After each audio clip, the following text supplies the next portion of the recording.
parece que Dios tiene un patrón en cuanto a remover cosas de la vida espiritual de un pueblo.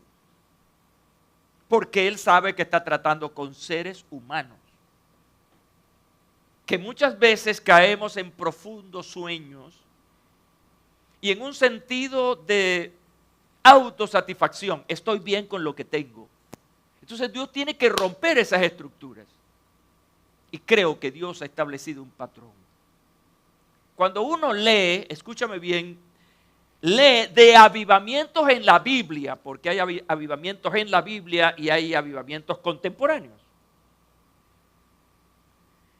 Se encuentra con algunas características que se repiten, sean estas en el Antiguo Testamento como en el Nuevo Testamento. Puedo mencionarlas hoy aquí en esta reunión. Y voy a mencionar dos que prácticamente son el arranque, el empuje para que entonces llegue el avivamiento. Que tienen que ver con una reacción humana frente a una realidad. Un hombre, como Habacuc, por ejemplo, vio una realidad y dijo, esto tiene que cambiar, esto no puede ser. Uno de esos es la oración. Los avivamientos en un patrón comienzan con la oración, acompañado con el estudio profundo y aplicación de la palabra de Dios. Ambas tienen poder. La oración no tiene poder en sí mismo, pero tiene poder aquel a quien es dirigida la oración. ¿Cuántos dicen amén? Tenía tiempo que yo no decía eso. Esa es la Cuarta República. Y lo otro tiene que ver con nosotros, con lo sobrenatural ya lo tenemos. Levante su Biblia, por favor, los que tengan Biblia, Biblias de verdad, ¿verdad? Eso es sobrenatural. Lo que tú tienes en tus manos es sobrenatural. Porque su autor es ¿quién? Es Dios, por lo tanto es sobrenatural. Pero cuando tú lees, es una participación natural, humana. Que lee esa palabra con fe. Y entonces esa palabra produce cosas importantes. Oración y la enseñanza de la palabra de Dios es el gran arranque de los avivamientos. Luego de eso viene lo que yo llamo la manifestación, que es en primer lugar y para mí lo más importante, arrepentimiento, porque Dios quiere levantar a ese pueblo, a esa persona, a esa ciudad, quiere levantarlo del pecado. Y déjenme decirles que eso no solamente tiene que ver con los que están allá afuera, con los que no conocen a Jesucristo. Estaba leyendo unas estadísticas increíbles acerca de iglesias donde un porcentaje alto de personas que van a una iglesia no han renacido. ¿Usted sabe lo que eso significa? Gente religiosa, nominal, y que necesitan un despertar. Eso se llama avivamiento. Arrepentimiento es un cambio de conducta, es una transformación. A eso se suma otra característica, que es la manifestación del poder de Dios. Comienzan a ocurrir cosas extraordinarias, sanidades, milagros.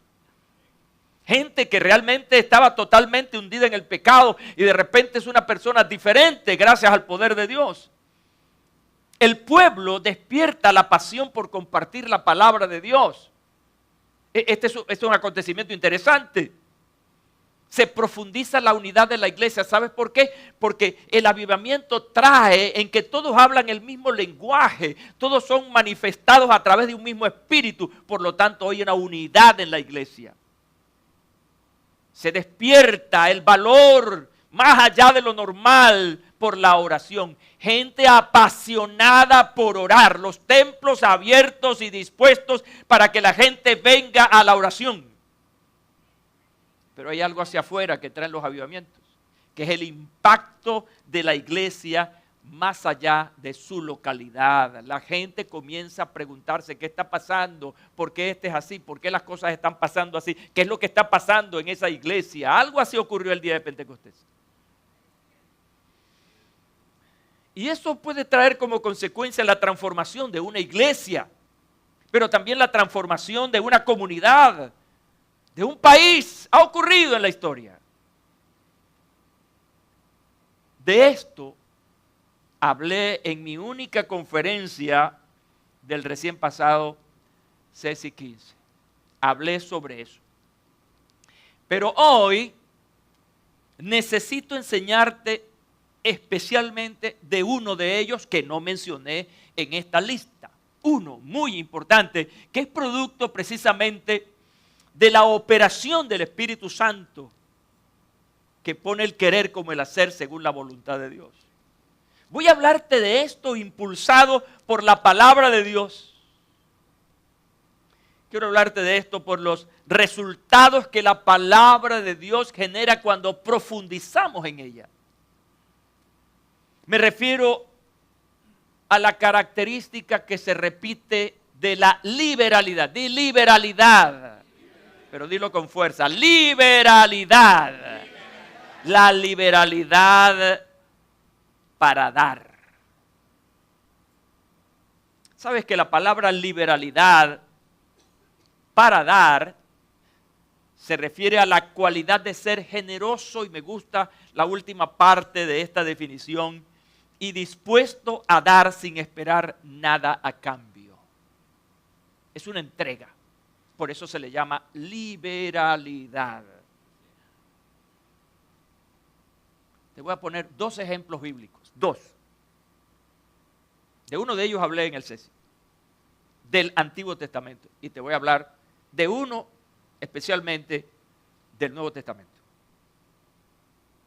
Cuando leemos el capítulo 7 y 8 del libro de Nehemías, y también Esdras señala esto, encontramos dos manifestaciones del dar en un mismo pueblo.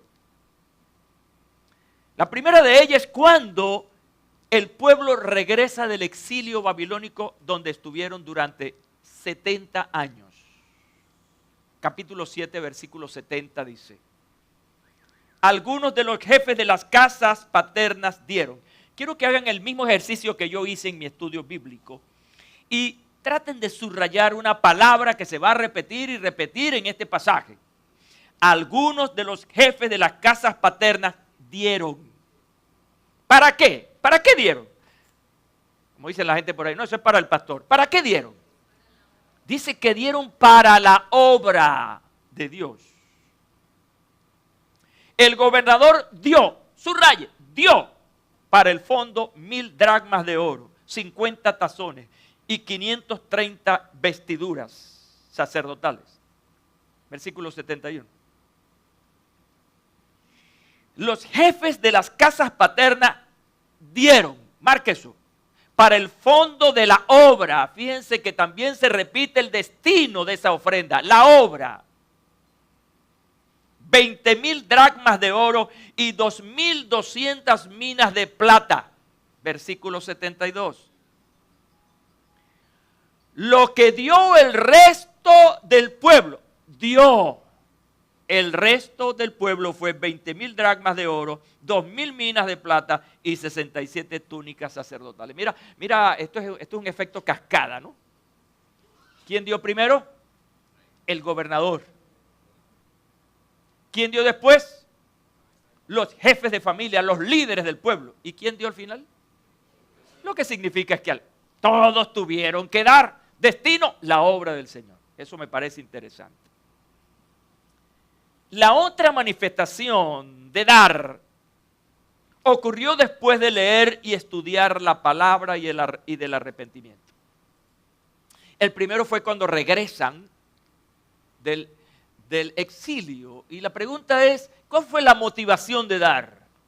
Agradecimiento. Estamos felices porque estamos en nuestra tierra, estamos de regreso. ¿Quién lo hizo? Pues lo hizo el Señor. Hay que bendecir la obra de Dios.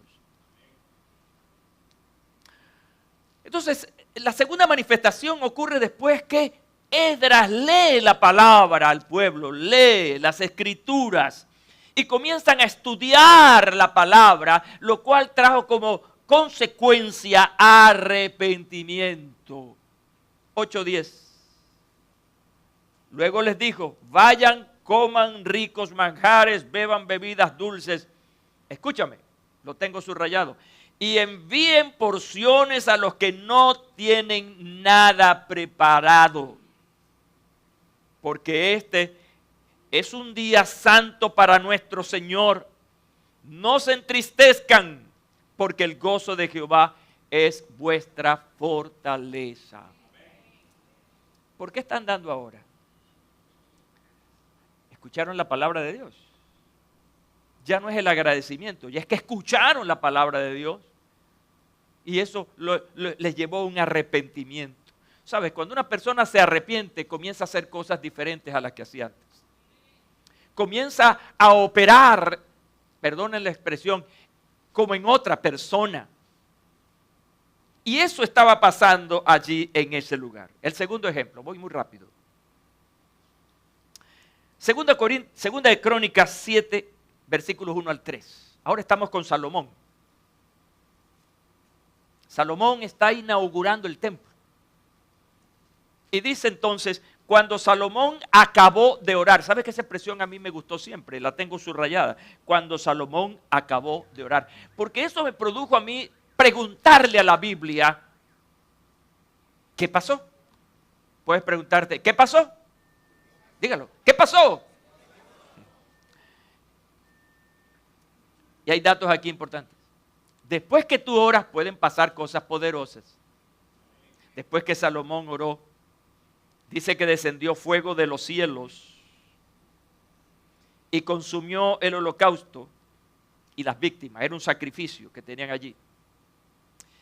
Pero además de eso pasó otra cosa. Y la gloria de Jehová llenó la casa. Mira dos cosas aquí que yo observo. Número uno, la parte natural.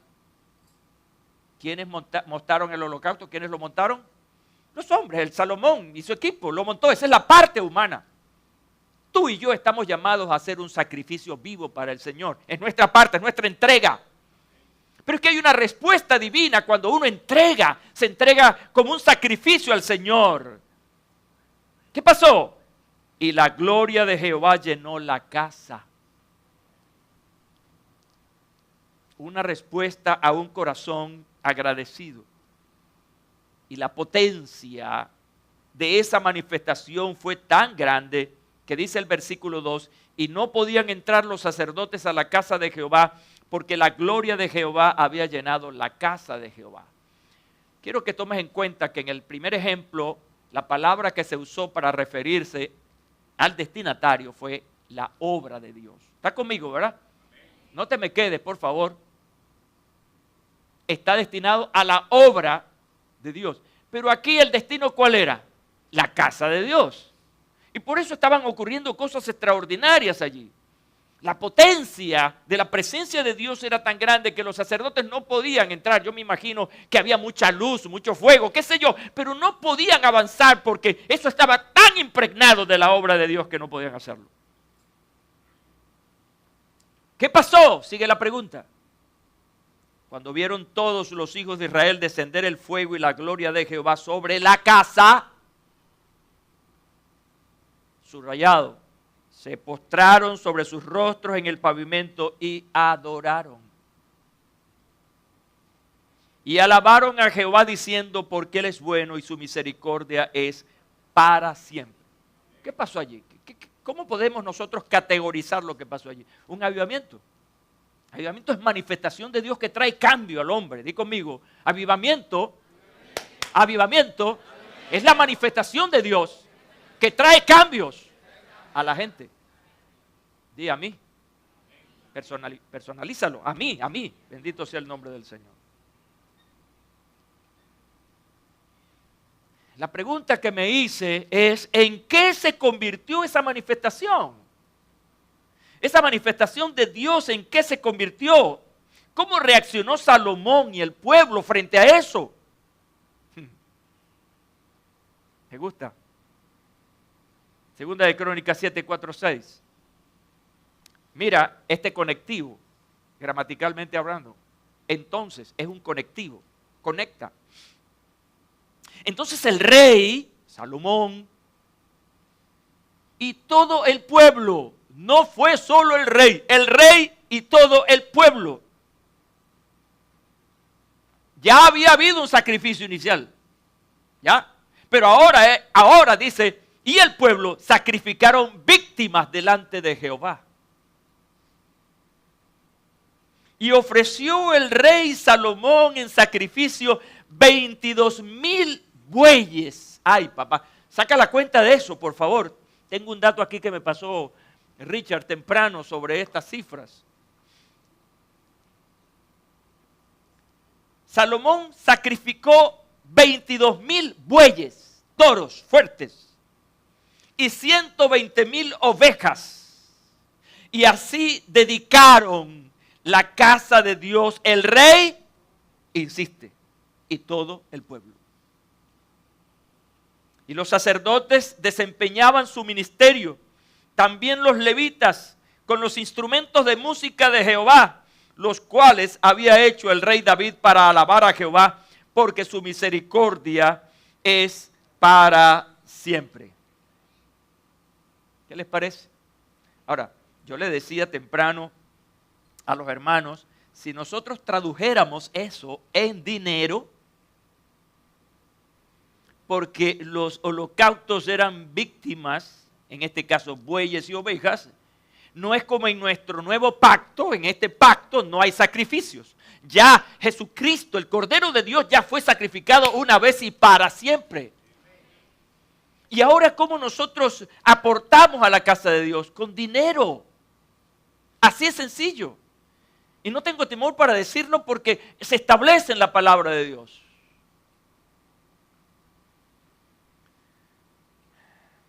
Y mira, ¿cómo podemos cuantificar esto en dinero en este tiempo? Mira la cuenta que sacó Richard.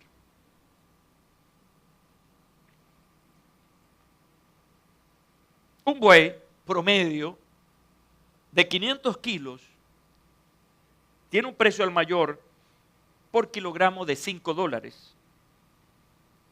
Un buey, $2,500.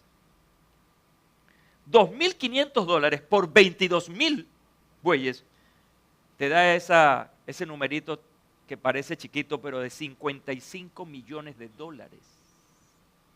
Quiere decir que ese día, si hacemos las cuentas en nuestro tiempo, Salomón y el pueblo dieron un aporte de $55 millones. Pero mira, me mandó otro dato. El peso por oveja es de 80 kilogramos. El precio por kilogramo vivo es de $6. Por ovejas, 80 kilogramos por $6 son entonces $480.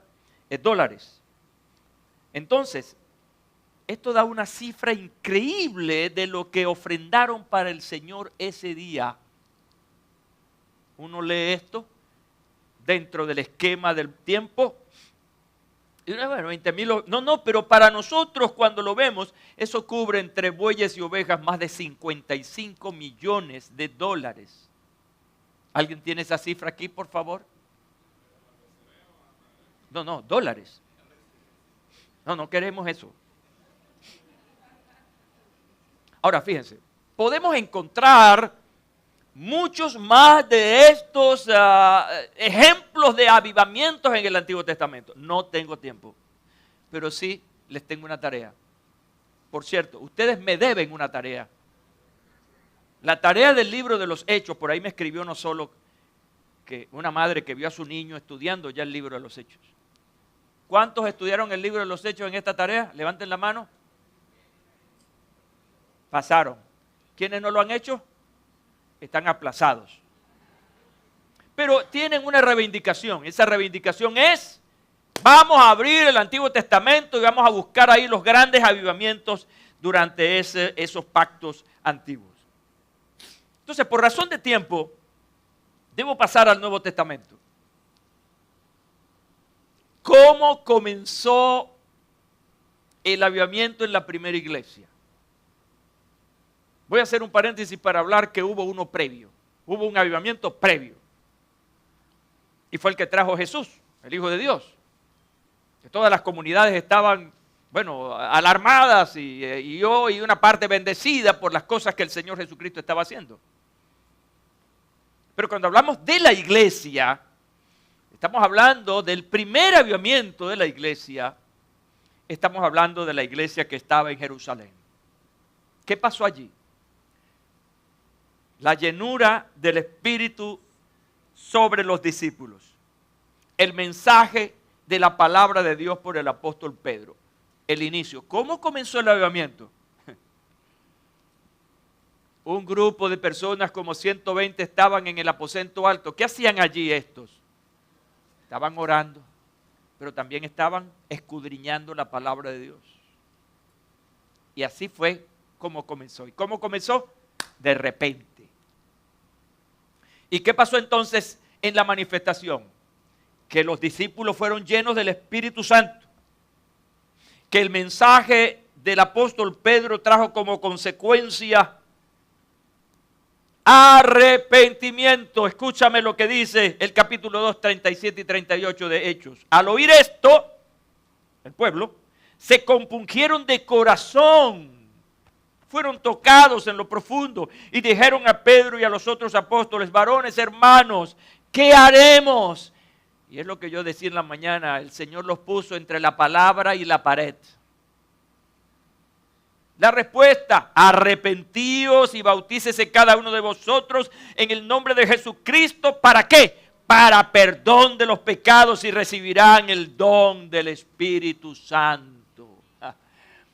Características. Ahora usted cierre sus ojitos y compare lo que hablamos acerca del avivamiento allá en el Antiguo y el Nuevo. ¿Hay alguna relación entre ambos? ¿Se parecen? Es un patrón. Y Dios obrando de manera sobrenatural. Fue un fuerte impacto en la ciudad de Jerusalén. En primer lugar, de aposento alto, todo esto se trasladó a la ciudad. Hubo una unidad en el pueblo. ¿Por qué? Porque todos estaban en el mismo sentir, en la misma promesa, hablando el mismo lenguaje, siendo testigos de la misma manifestación. Y voy aterrizando. Y se repite, diga, y se repite. Se repite lo que vimos en los ejemplos de avivamientos en el Antiguo Testamento. ¿Cuál es ese? La disposición para dar. De manera que aquí es donde yo veo toda esta relación, este paralelismo entre lo ocurrido allá y lo que ocurre en el nuevo pacto. Dice que vendían sus posesiones y bienes y los repartían a todos, a cada uno según tenía necesidad. ¿Sabe cómo se llama eso? Desprendimiento. La gente tuvo una sensibilidad tal por las necesidades que se desprendían hasta de sus casas. Las vendían y traían esos bienes a los pies de los apóstoles para que ellos distribuyeran de acuerdo a las necesidades. Entiéndase, para que no me saquen de contexto. El pastor José Hernández no le está diciendo aquí a nadie que venda su casa ni venda su carro. No estoy hablando de eso, estoy hablando de la historia. Ahora, ¿cuál es la aplicación? No sé, yo no sé lo que en un mover de Dios pueda poner en el corazón de cada persona. Eso es un trato personal. Y yo creo que van a ocurrir esas cosas maravillosas porque forman parte de lo que ya yo estoy llamando un avivamiento en proceso. Gracias por los 5 amenes. Un avivamiento en proceso. ¿Qué significa eso? Que Dios progresivamente está haciendo cosas y que los hombres y mujeres espirituales que están aquí están entendiendo ese lenguaje, esos códigos que Dios está marcando, porque va a llegar el momento de una explosión tan poderosa que nadie se podrá resistir a lo que el Espíritu Santo va a hacer.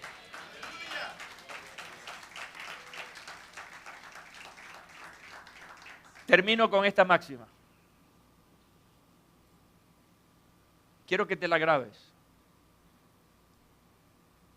En el mover de Dios no debe existir una justificación para no dar. La voy a repetir, es una frase.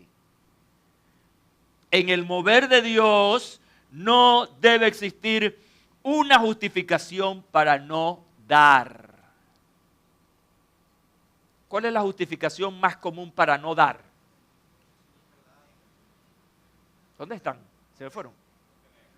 No tengo. Esa es la más importante. No tengo. Estoy pelando. Estoy como la vaca del pobre, que en vez de dar leche da lástima. Y así la gente se autocalifica. Mira, cuando Moisés está frente al Mar Rojo y detrás está el ejército de Faraón,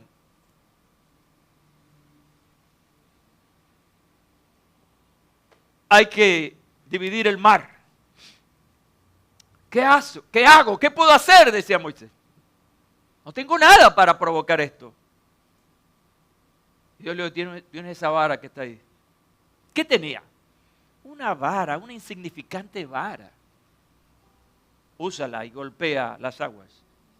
Y cuando aquella roca, de donde Dios dijo que iba a emanar agua, ¿qué tenía? Un pedazo de palo ahí. Y tocó la roca y salió el agua. Tú siempre tienes algo. Tú lo considerarás insignificante, pero lo que tienes es poderoso. Dios te ha dado ideas. Tienes una mente de Dios, una mente ingeniosa, capaz de provocar cosas importantes. De manera que yo estoy orando por esas mentes obtusas, cerradas, esas mentes pesimistas que dicen no tengo, no puedo. Yo estoy para que me ayuden.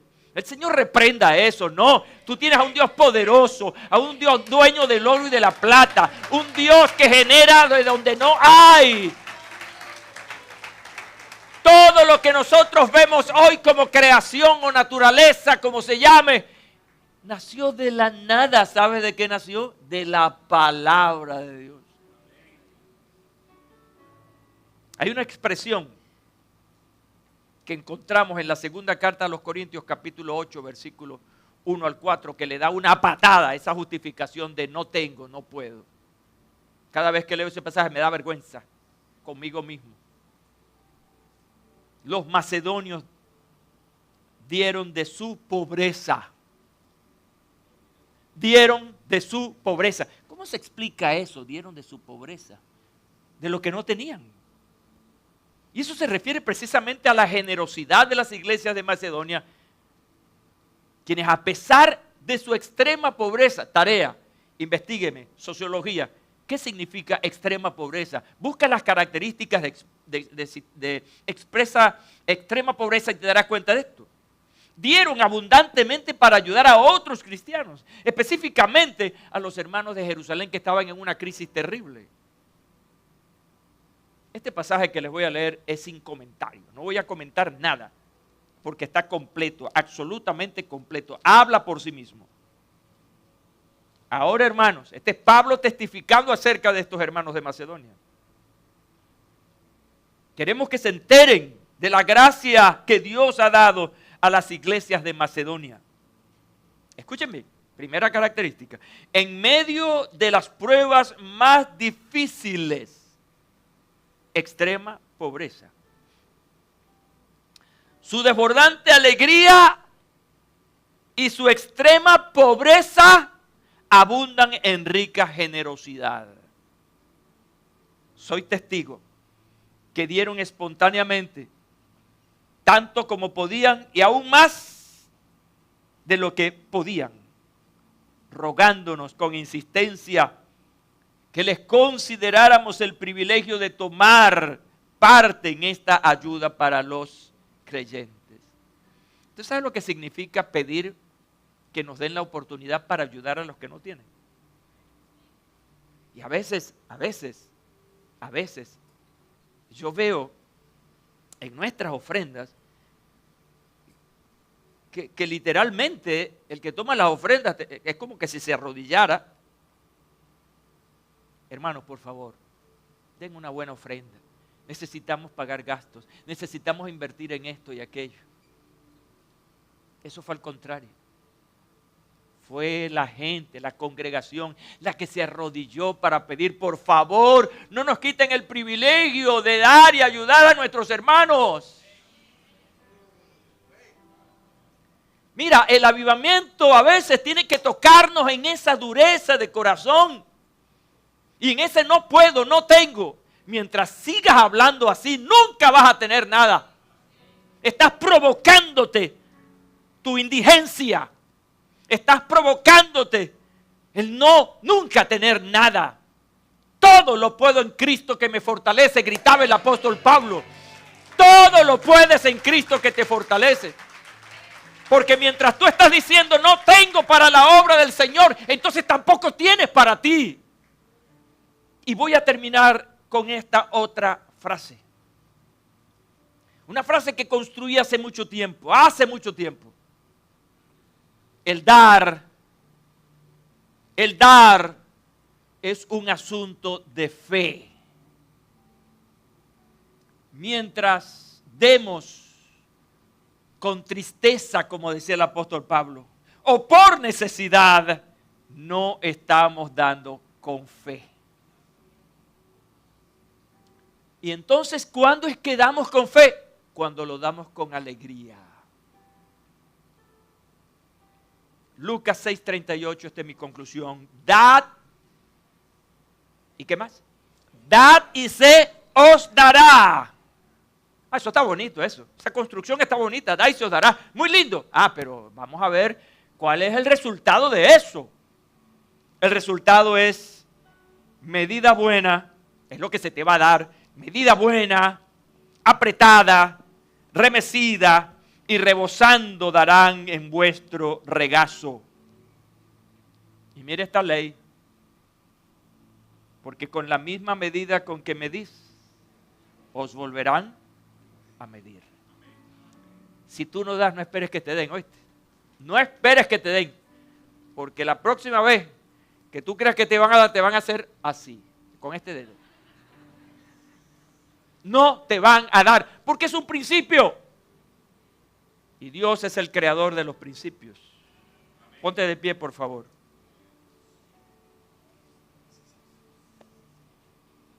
Oh, gloria a Dios. Estamos aquí hoy. Estamos aquí por un desafío. ¿Y quién nos está metiendo en ese desafío? El pastor José Hernández. A mí no me culpen de esa broma. A mí no me metan en ese lío. Porque el primer desafiado aquí soy yo. Y ahora yo los estoy desafiando a ustedes. Por lo que Dios está haciendo. Esto que está pasando hoy, les he contado, no fue una idea preconcebida de nosotros. No. Esto ha venido de manera progresiva.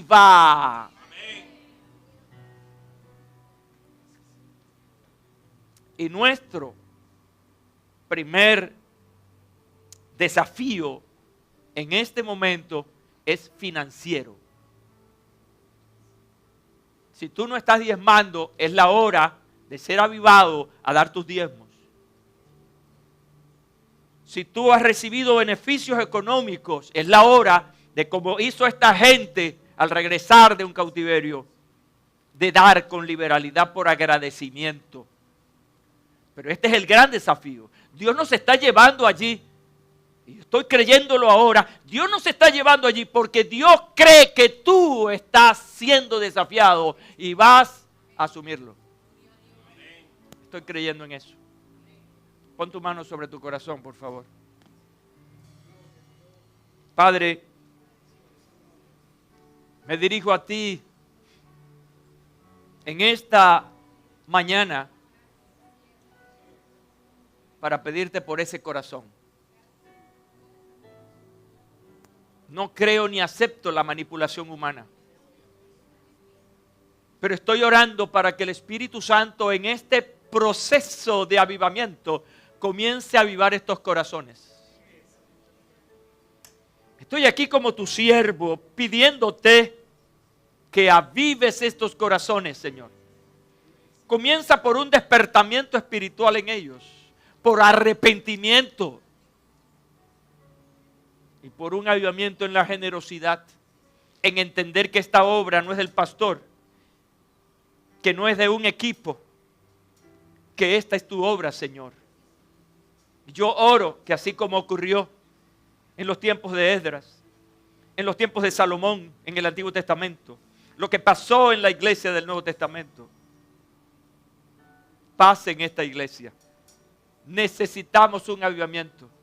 Requerimos con urgencia un avivamiento. Basta de dormir y levantarse ahora con nuevas fuerzas, creyendo, Señor, que tú estás en medio nuestro. Muchas gracias. Amén y amén. Que Dios lo bendiga.